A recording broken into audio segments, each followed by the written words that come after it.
முதலமைச்சர் எதுவும் பேச மாட்டேங்கிறார்.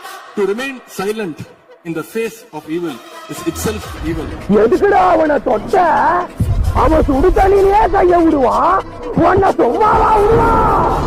மாண்புமிகு எதிர்க்கட்சி தலைவர் பேசும்போது நிறைய பேசினாங்க. அதுல ஒண்ணு மட்டும் நம்மள இன்டைரக்டா ஈவில் அப்படின்ற அந்த வார்த்தையை யூஸ் பண்ணாங்க. ஈவில்ஸ்னு டெவில்ஸ் பேசக்கூடாது.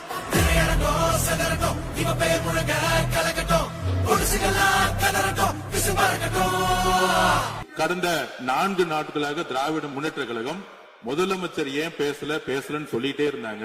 இன்னைக்கு பேச ஆரம்பிச்ச உடனே